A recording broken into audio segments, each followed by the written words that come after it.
love our God. You are our God, our holy God. And I am so thankful. I'm so thankful. Thank you, Father, for the greatest gift every one of us have received. It's not a gift for the rich. It is not a gift for the skilled.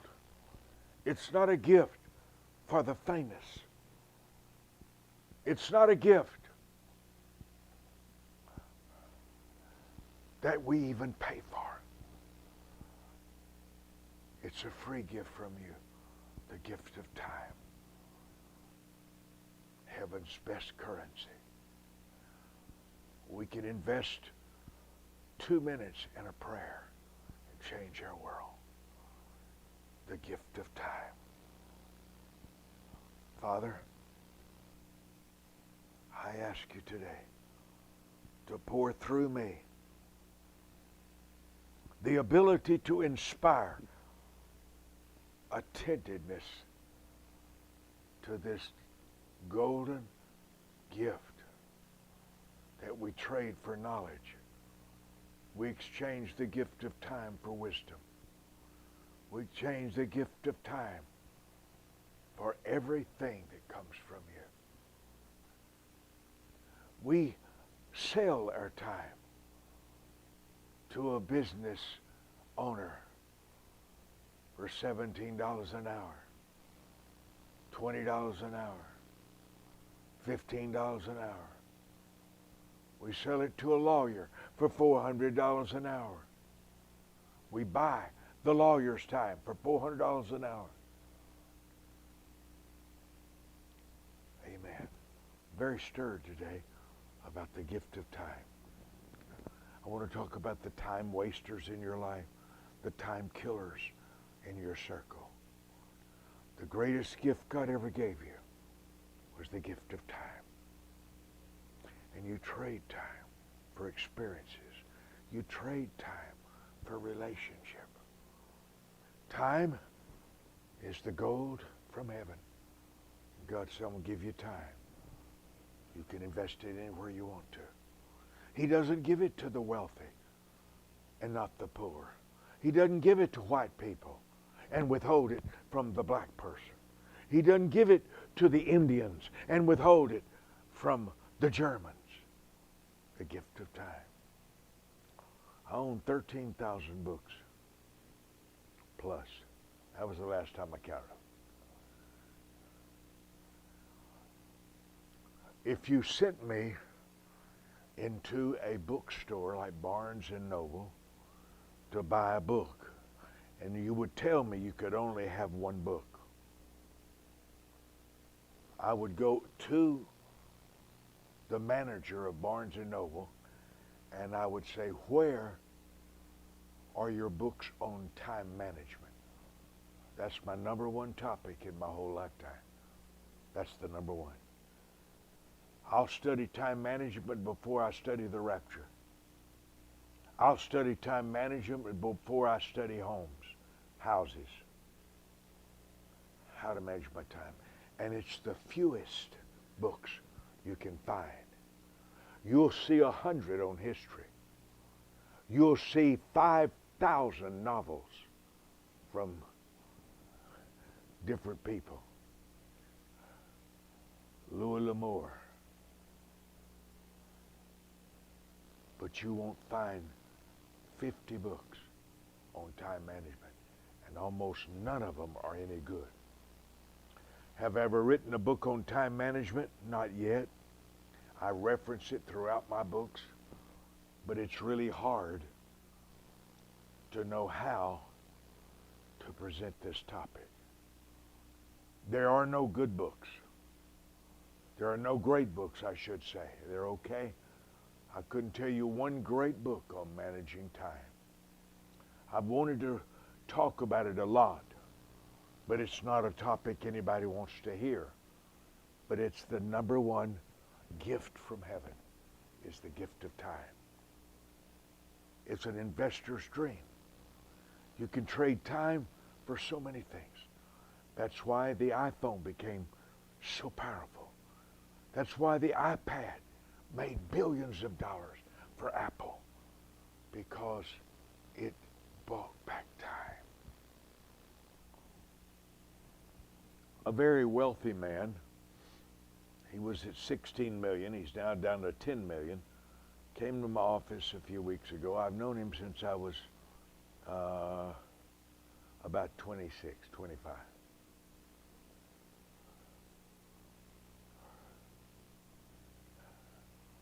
He's 10 years older than me. He said, Brother Mike, he said, let me tell you what I've learned. He said, when you go to sell your house or sell a car, you sell real estate, he said, don't hold on and hold out till you get the top dollar. He said, make a decision on what you have to have out of that house and let it go. He said, I sold property and buildings for less than what they appraised for because I bought back my life. And when I sold my land, maybe if I'd have held it on 2 or 3 or 4 more years, I might have got a little bit of money, but I bought back my life. I've thought of that repeatedly. Time. I had 85 people on staff, and my budget was $18 million a year. One company, I paid thousands of dollars to buy TV time, radio time every day, etc. And I remember, and I want you to listen carefully, because the time wasters are everywhere and all around you. I'm very sensitive about abusing time. Very sensitive. And when you have somebody in your presence that have no goals, no dreams, they're not in a hurry, they could spend all day, they're going to destroy your time. You're going to have to make a decision what you consider an hour worth to you. And that's the essence. $1 million a year is $500 an hour. Now watch this carefully. Watch this very carefully. Because someone entertaining can destroy your life, your dream. Someone exciting, someone that you, because very few. I was thinking today, how many people have I been around who put immense value on their time? I would say less than 10. And I'm 76 years old. Less than 10 people that I know personally, face to face, put a great value on their time. They're not purposeful. People are just basically not purposeful. I want to talk to you about that. It must become a lifestyle, must become a routine. Because everything that you do is a choice, and you've said no to at least 5 to 20 other things. Every time I come to teach to you live like this, there's at least about 25 things I've said no to that I can't do. I have to make a choice. Watch me and listen carefully, because I may never talk about this again, maybe. It's hard, very difficult to explain it to people. I don't have great phraseology yet for it. And I haven't read one book worth a dime on it. Not one book. There's one that's about 100 pages, and it's the best one, but it's not that good. It's the best one I know of. Of all my travels in the world. I have yet to hear one preacher ever give 10 keys on putting a value on time. There's 52 weeks in a year. Take 2 weeks off for vacation. That leaves 50 weeks a year. 50 times 7. You got it. Let's look at life as a 5-day week. 1 day for love, your love day, Saturday. 1 day for Jesus on Sunday. Monday through Friday, you've got 5 days. You usually spend 8 hours a day at work. That's 40 hours a week. 40 hours a week times 50 weeks is $2,000. 2,000 hours. 2,000 hours. If you make $20 an hour, you have a $40,000 year. If you make $15 an hour times 2,000, you make $30,000 a year.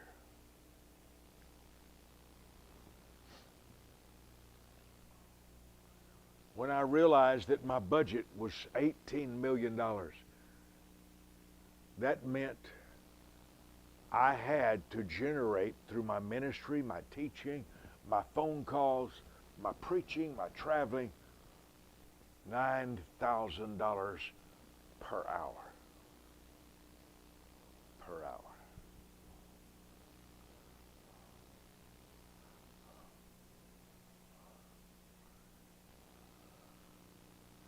And that's where your life it begins. You start your life with what you have. You begin life with what you have. Inventory what you've been given from the Lord. Inventory these hours what you have from the Lord. You will invest your Saturday in your love family. Buying groceries, clothes, food, recreation. 1 day a week is Saturday. As long as you want it to be. Sunday is your wisdom day. To get wisdom from God. To pleasure God. Sunday's your wisdom day. When you sit at God's feet. Conversations you receive from mentors. What they have for you. You've got 5 days a week to make money. Generate money. You spend at least an hour getting dressed in the morning. Probably an hour going to work and getting situated, or at least half hour. That's 90 minutes. 90 minutes at the end. There's another. You really have a full day, Monday through Friday. What am I going to do? How am I going to make $9,000 an hour? Now, let's say that you want to be a millionaire. So your hours need $500 an hour. Let's start with that. Let's start with the basics. Let's start with the basics. God has given you 2,000 hours a year, plus if you work overtime, and we all do, but let's start with the basics. 2,000 hours. My goals and dreams, I want to do this, I want to do that. Now they come into play. I've got 2,000 hours to do it a year. So what am I going to do? When's my learning day? When's my learning hour of every day? Now, I invest the first 3 hours of every morning, sometimes 4, in the Bible and praying in the Spirit. 3 hours every morning, reading and studying what was God's opinion. I'm obsessed with mastering, understanding what God considers important.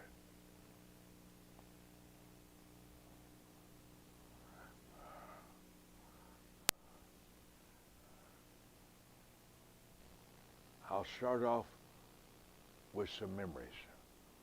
A lady and her boyfriend wanted to meet me. They had blessed my ministry.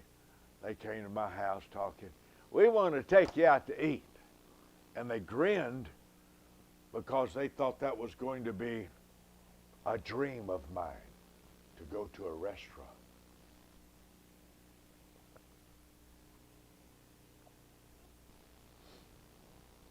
I didn't want to go to the restaurant. I didn't want to go make sure I had everything right, comb my hair, get in the car, check my gas. Oh, I'm low on gas. I got to stop for gas now. But I did it for them. I did it for them. Andrew's Cafe, 2 miles from my house. I get there. They're there. They start talking about things that don't make any difference at all. Things that have nothing to do with me.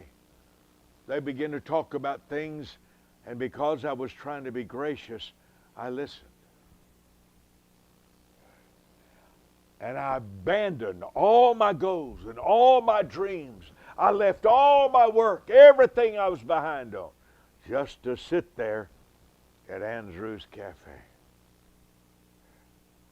And I poured my interest into what they were saying.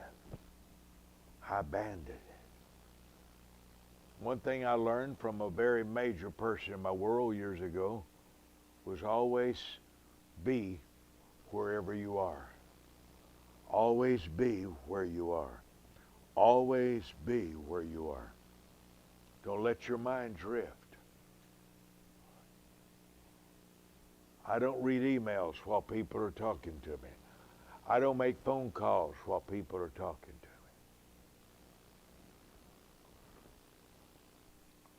me. 90 minutes later, I sit there. I'm working on a book about, it's calling Knowing Yourself Handbook. Know your agitations. Predict your agitations. Anticipate what can agitate you, what can create anxiety. Anticipate that. Let's give some basics here. Nobody else knows about your dreams and your goals. Nobody else knows about your plans, and nobody else cares. Nobody else cares how far you're behind. Nobody cares that you're 5 letters you haven't written and answered. Nobody cares that your stack of bills to AT&T and your IRS check has to be. Nobody cares that you haven't looked over your budget and don't know where you are on your. Nobody cares, okay? Start everything with that understanding. They don't care. Number 2, they shouldn't care. They've got their own world. They have their own dreams. They have their own problems. They have their own children. I may tell you a little secret in a few minutes that might blow your mind, a little different, unique. It's something I've never said publicly, and I may share with you something that happened this morning. I'm not sure that everyone's ready for it, but there will be a few of you that are, and it may be worth the investment. Maybe. We'll see. You must master handling the gold called time. 90 minutes later, I'm full of anxiety. I'm so far behind. There's 3 or 4 preachers that's been calling. I can't give my call back to them. What is wisdom? Recognition of difference. What is honor? Rewarding someone for their difference. What is understanding? Knowing the value of that difference. You got a choice. Talk to your neighbor across the fence for 20 minutes or pay your Internal Revenue Service tax bill. You measure things by the consequence if you don't do it. What's the consequence if you don't do it?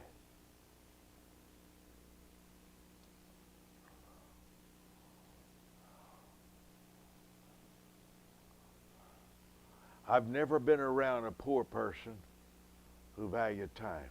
Never. And you don't have to look like you value time. Now, if you read the biographies of John F. Kennedy, which I read everything about President John F. Kennedy, he was the first Catholic ever voted into office in the United States, and there was a big war over it. A lot of preachers thought he was the Antichrist and said he was the Antichrist. Many preachers did. But they said about John F. Kennedy, he had his problems. He liked to swim naked every day. And he liked to swim naked with his lady staff members in the White House swimming pool. He was known for that because he had a lot of back problems.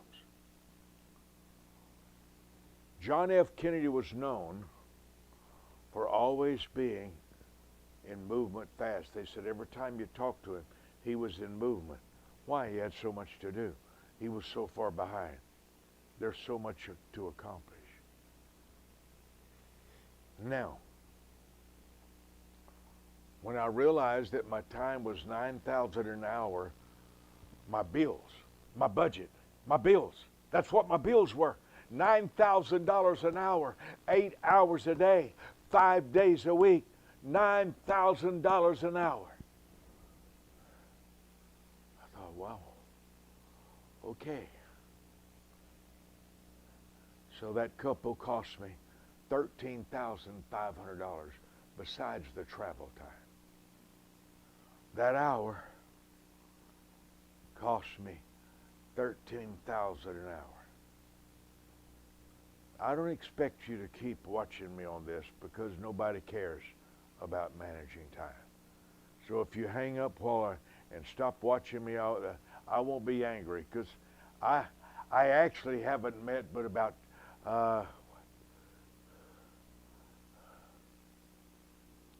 I've met less than 5 people in my life who value time. Less than 5. But I do. And I thought today it may be that 12 I'm looking for might need this nurturing. I'm looking for 12 who have an obsession for wisdom. I asked the Lord for 500 around the world who had a passion for wisdom. If you don't handle your time right, you've missed up on the greatest thing in life. Because you trade time for health. You trade time for wealth. You trade time for relationship.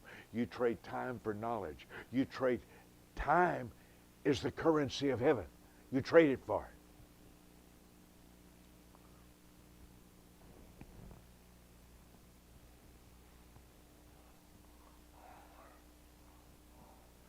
I went through my phone the other day and blocked about 20 or 30 numbers. Why? Not one of those people ever want to call me. I don't want them to call me, and I don't want to call them, and I don't want them, and I don't want to make it. I don't want to invest any time in them.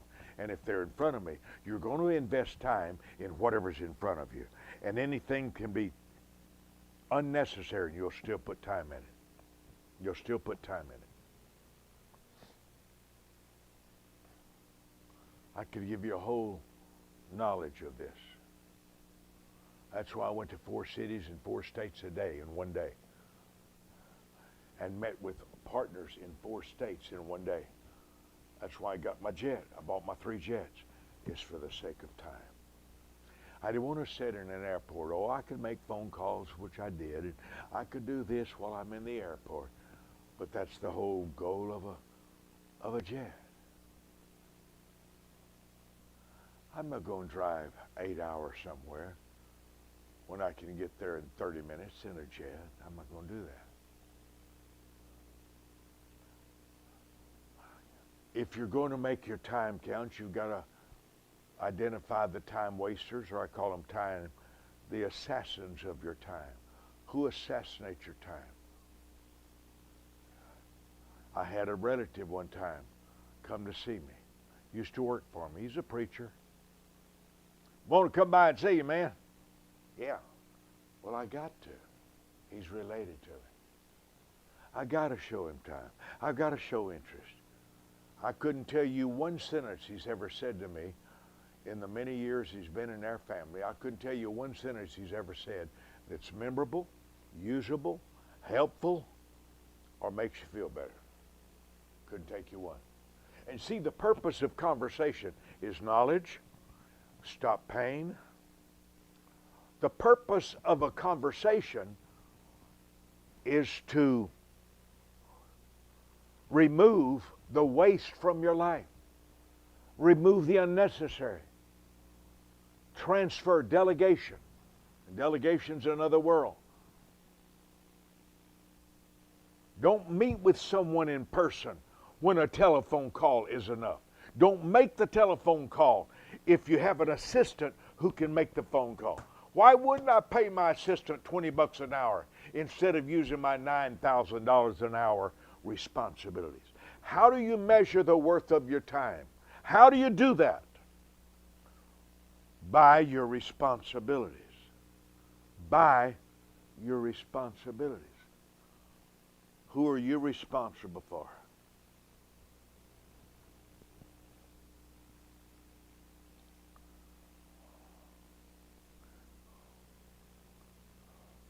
It's dangerous being around time wasters.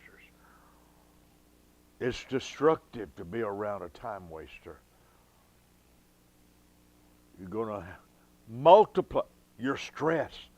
If you have somebody around you that has no value in your goals, your plans, your dreams, what you have to do. I've had people send me 50 pictures of their grandkids. People I don't even know. Now, they needed to do that. That's okay. But I don't need to see their grandkids. I don't need to know their birthdays. What is it you don't need? What is it you don't really need? You must get it out of your life. You must remove the unnecessary conversations. I teach my staff the vocabulary list. Don't walk up to me and say, they told me a while ago, who's they? Now we've stopped. Now you've wrecked my world. Who's they? Lady down the street. Okay, is she important to us? Valuable to us? No, she was just telling me about her grandkid. Her grandkid was playing the other day in the yard, and the dog, the next door neighbor's dog, came over, and I'm sitting there. You're not doing this to me. You're not taking your knife and cutting my life out and throwing my life away. And every unnecessary word is dangerous because you develop an addiction to the conversation that doesn't matter.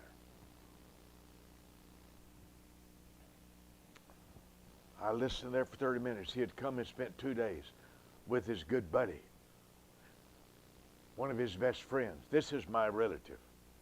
He's not a bad man. There's not one bad thing about him, not one thing, except he destroys time.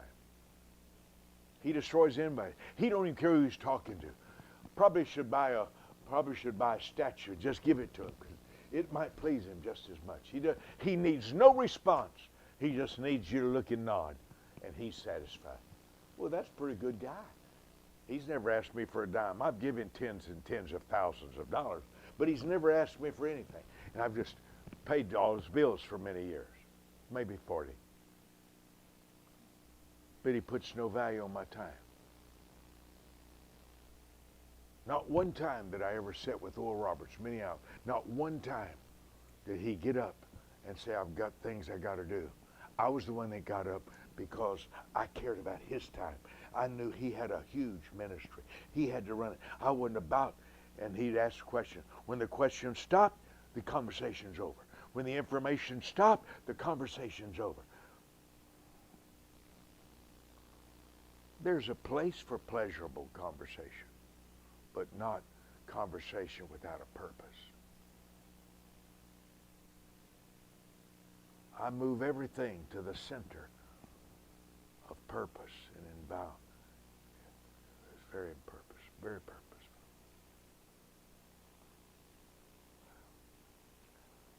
I told Pastor David this morning driving me here, I said, son, we're going to pass by 3 places. We're going to pull in, leave the engine running. I want this. I need their website. I need this. Do they have this? I said, I want us to create a proximity portfolio for everything in our area within 5 miles. I want to know everything that's within 5 minutes from me, who they are, what they do, and when we have a need. I'm not talking about running through your garden of life. I'm talking about knowing what you're looking at. Is there a purpose for this? If not, keep moving. Go stay in the center of your life purpose.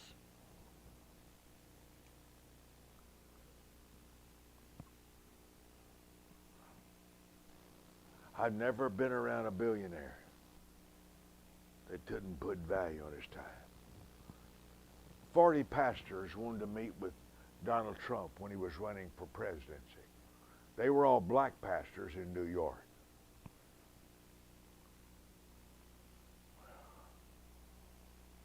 On the 26th floor of Trump's Plaza, one of his close friends asked me, would you like to meet him? I said, I sure would. I'd always wanted that since 1986 when I read The Art of the Deal. He's worth $10 billion.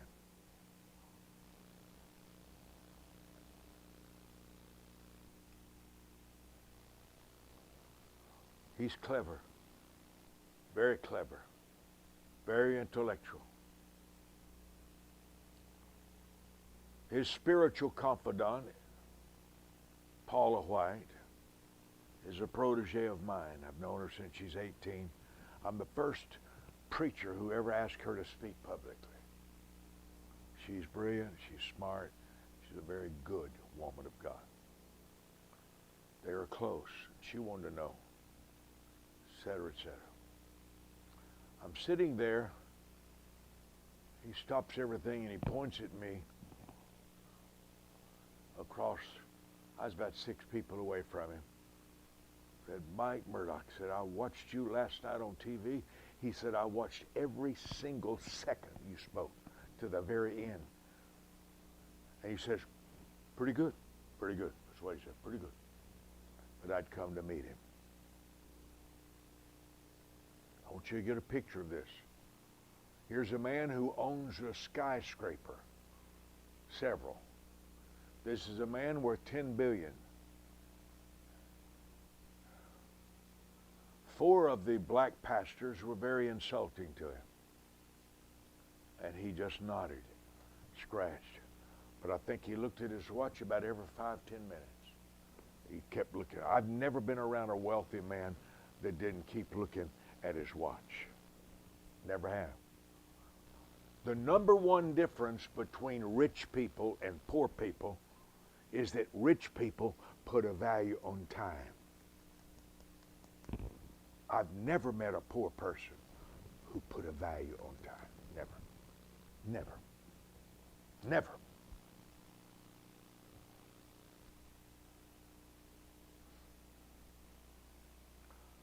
I'm going to be a little provocative today because I know that I'll be the only preacher during your lifetime who will address this with a militant spirit. The entire world's trying to slow you down. The entire world's trying to get your attention. Well, after about an hour, Mr. Trump said, any questions at all or anything I could do? I want to know how to help the black people because they've been abused, they've been misused, et cetera, et cetera. And a black pastor spoke up and leaned forward. Why did you throw that man out of your speech the other day? This is how he's talking to Donald Trump. This is a preacher that probably can't buy a real leather briefcase. And he looks at Donald Trump and talks to him like he's a dog. And Mr. Trump said, well, he was screaming out, yeah, why'd you throw him out? Black lives matter, you know. Black lives matter. As if white lives don't matter. It's good to listen to people talk because their conversation gives you an IQ test where their brain is. And he's looking over at Donald Trump, who has invited him to his skyscraper. And he screams at Donald Trump almost, talks to him with, okay? Step number one to my protege circle, to my wisdom lovers in this mentorship room today. The moment somebody starts talking to you like you're a dog, don't stay for the barking. Get out of there, get out of that spot as quick as possible. Unless they're your boss and they're giving you a check every 7 days. They give you money every 7 days, you put up with a lot maybe. And Mr. Trump said, sir, he was dragged out of the building because he was screaming, Black Lives Matter. He said, I didn't know what he was saying. We didn't find that out till later, Pastor. But I was in the middle of a speech and he was screaming.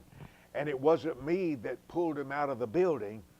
It was the security guards for the building that we were leasing. And he tried to explain to him.